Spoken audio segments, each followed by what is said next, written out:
Olá, pessoal do ciclo 2, tudo bem? Vamos continuar aí com a frente 2 e com essa dica, ó, sensacional. Olha isso!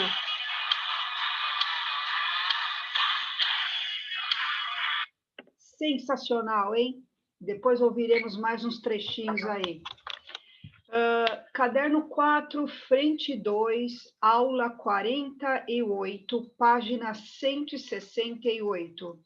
Nós vimos já na aula 47 os fenômenos ondulatórios, que são batimento, ressonância, polarização e difração. Tudo isso já foi falado na aula 47, a explicação dos 4 fenômenos ondulatórios. Essa aula número 48 é apenas uma aula complementar, são apenas exercícios que envolvem esses 4 fenômenos, ok?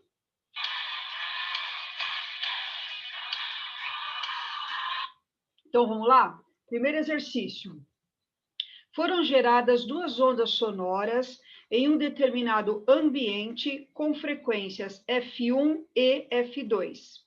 Sabe-se que a frequência F2 era de 88 Hz.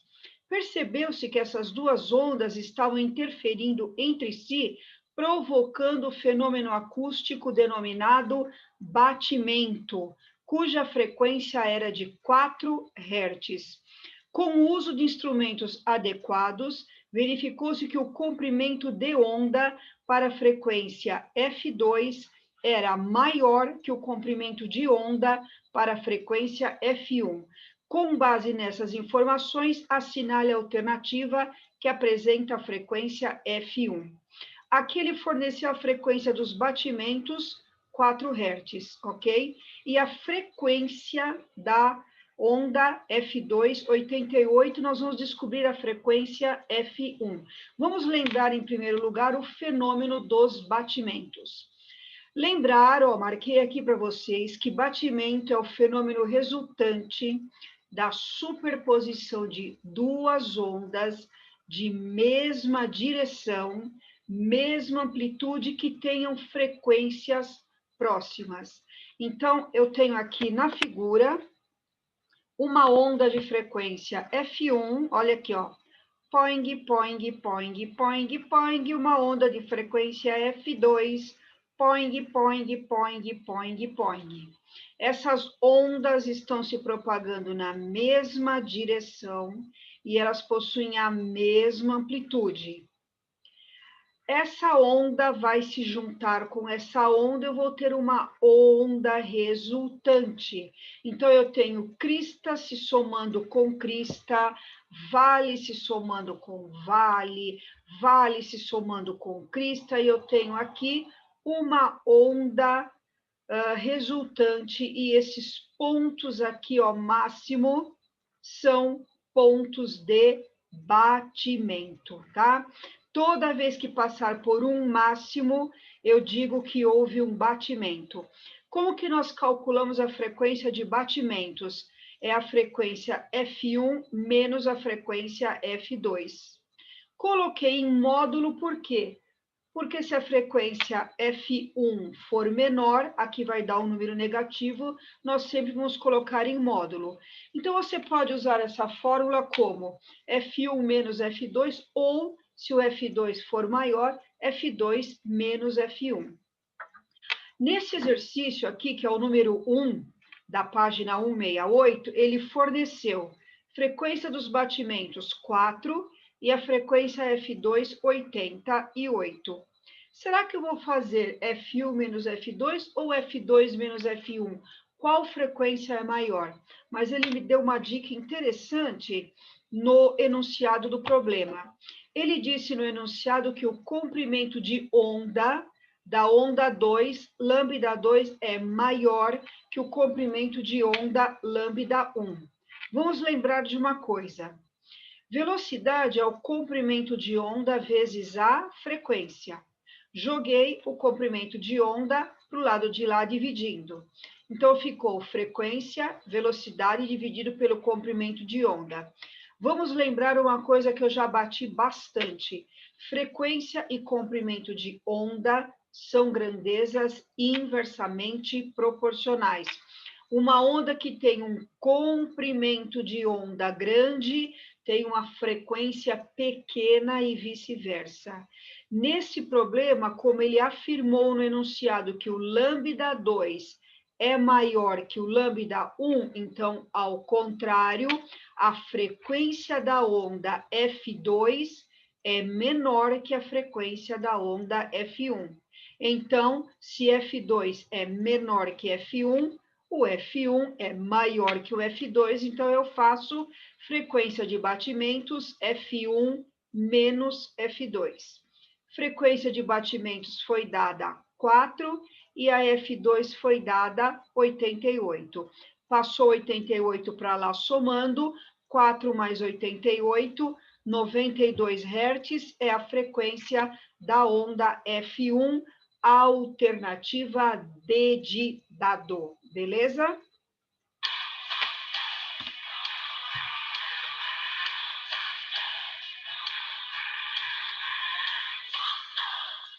Número 2, o cozimento ou aquecimento que ocorre num forno micro-ondas é devido ao fato de as moléculas constituintes do alimento, sendo a água principal delas, absorverem energia dessas ondas e passarem a vibrar com a mesma frequência das ondas emitidas pelo tubo gerado do forno, o magnétron. O fenômeno físico que explica o funcionamento do forno de micro-ondas é a ressonância alternativa E. As ondas emitidas pelo magnétron, as micro-ondas, o que elas fazem? Elas entram em ressonância com as moléculas da água que estão dentro do alimento. Essas moléculas se agitam e provocam o aquecimento ou o cozimento desse alimento. O fenômeno que acontece, então, dentro do micro-ondas, ressonância número 2, alternativa E. Exercício número 3. O efeito da imagem tridimensional no cinema e nos televisores 3D é obtido quando se expõe cada olho a uma mesma imagem em duas posições ligeiramente diferentes. Um modo de se conseguir imagens distintas em cada olho é através do uso de óculos com filtros polarizadores. Então, aqui nós temos a figura do raio incidente não polarizado, está formando aqui um ângulo de incidência. Lembra que raio incidente forma com a normal o ângulo de incidência, que nós chamamos de, aqui no caso ele chamou de θp, ok? Aqui é o raio refletido, polarizado, ângulo de reflexão e de incidência são iguais, e aqui eu tenho o ângulo de refração, θr. Letra A. Quando a luz é polarizada, as direções dos campos elétricos e magnéticos são bem definidas. A intensidade da luz polarizada, que atravessa um filtro polarizador, é dada por I igual I0 cosseno ao quadrado de θ, onde I0 é a intensidade da luz incidente e θ é o ângulo entre o campo elétrico e a direção de polarização do filtro. A intensidade luminosa a uma distância d de uma fonte que emite luz polarizada é dada por I0, P0, 4π d ao quadrado. Já vimos essa fórmula, lembram? Já vimos essa formulinha aí. Em que P0 é a potência da fonte, sendo... Deixa eu tirar aqui a minha foto que está na frente do exercício, que eu não estou conseguindo ler. Pronto. Sendo P0 24 watts, calcule a intensidade luminosa que atravessa um polarizador que se encontra a 2 metros da fonte e para θ igual a 60 graus. adote π igual a 3. Bom, na verdade, ele já forneceu tudo aqui. Ele forneceu P0, que é a potência da fonte, 24 watts, e a distância 2 metros. Então, já deu a formulinha aqui, ó. Já vamos substituir. I0 está aqui. I0, P0, 4π d ao quadrado. Potência P0 foi dada 24, 4, 4. O π, aqui ele pediu para trocar por 3. Troquei o π por 3. E a distância também está no texto, 2 ao quadrado, ó, o d está ao quadrado 4. 4 vezes 3, 12. 12 vezes 4, 48. Então, ficou 24 dividido por 48. Dividi em cima e embaixo por 24. Deu 1 sobre 2. Poderia ter colocado 0,5 também, sem problema nenhum. Então, eu achei I0 1 sobre 2 watts por metro quadrado. Lembra que unidade de intensidade é uma unidade de potência em watts e 4π d ao quadrado é a área da esfera metro quadrado. Aqui ele forneceu, ó, I é I0 cosseno ao quadrado de θ. Tenho tudo. I0 acabei de calcular, ó, 1 sobre 2. Cosseno ao quadrado de θ. O ângulo ele deu aqui, ó, θ. Então, é cosseno de 60. Cosseno de 60 graus é meio, e o cosseno aqui vai ao quadrado.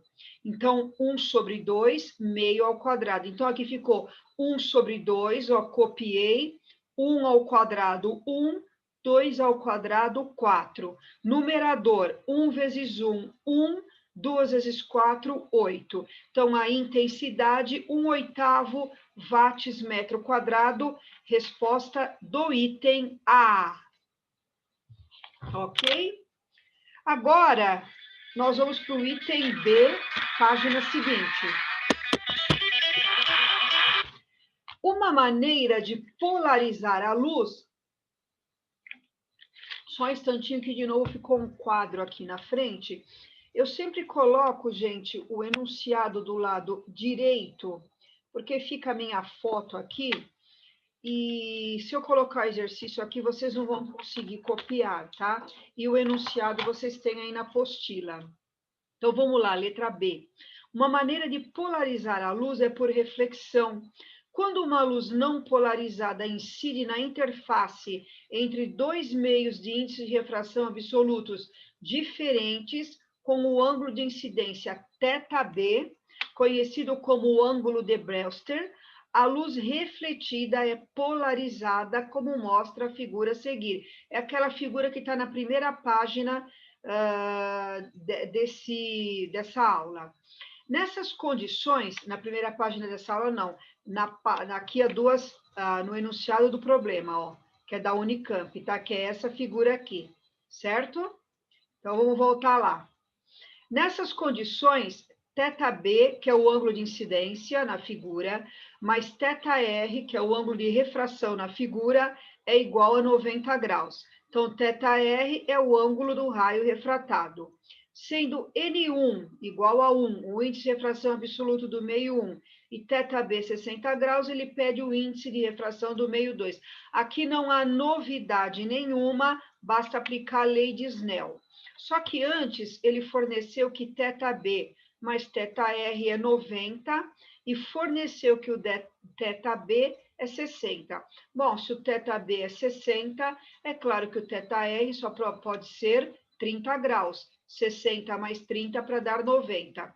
Então, eu tenho o ângulo de incidência, θb 60 graus, tenho o ângulo de refração, θr 30 graus. Lei de Snell, N1 seno I, N2 seno R, N1 seno I, N2 seno R. Só que o nosso I, ângulo de incidência, nesse caso é θb, e o nosso R, ângulo de refração, nesse caso é θr. Substituindo tudo que foi dado, N1, 1, está aqui no texto. Seno de θb, o θb é 60. seno de 60, N2, seno de θr, que é 30. Seno de 60 graus, raiz de 3 sobre 2, vezes 1, raiz de 3 sobre 2. E o seno de 30 graus, 1 sobre 2. O 2 do lado esquerdo corta com o 2 do lado direito. N2 vezes 1, N2, raiz de 3. Pronto, muito fácil. Número 4.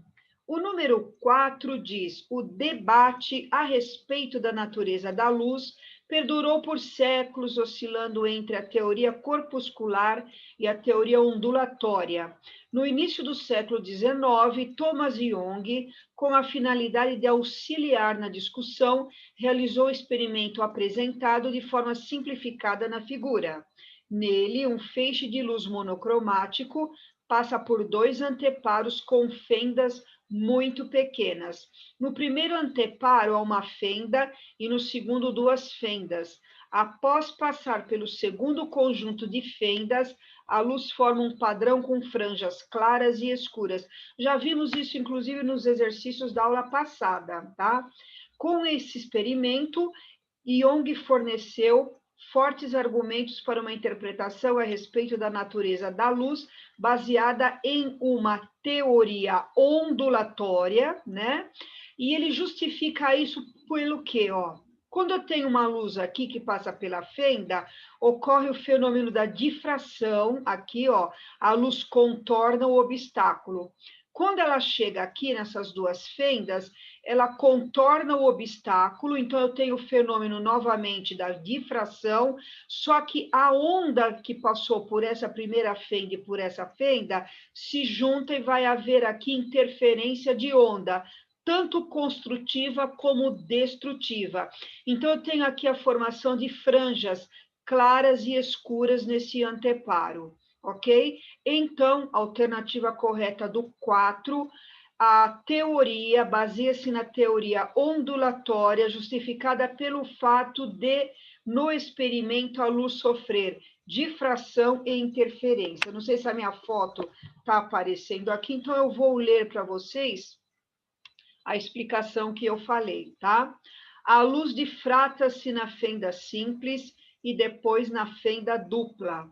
Essas duas fendas se comportam como duas novas fontes de luz, mesma frequência e em concordância de fase, ó, aqui e aqui. Duas novas fendas, duas novas fontes de luz, mesma frequência e em fase, concordância de fase. A luz difratada na fenda dupla sofre interferência, determinando no anteparo franjas claras intercaladas por franjas escuras. Esse é o experimento de Young, e essa música de hoje foi sensacional. AC/DC maravilhoso. Acabou!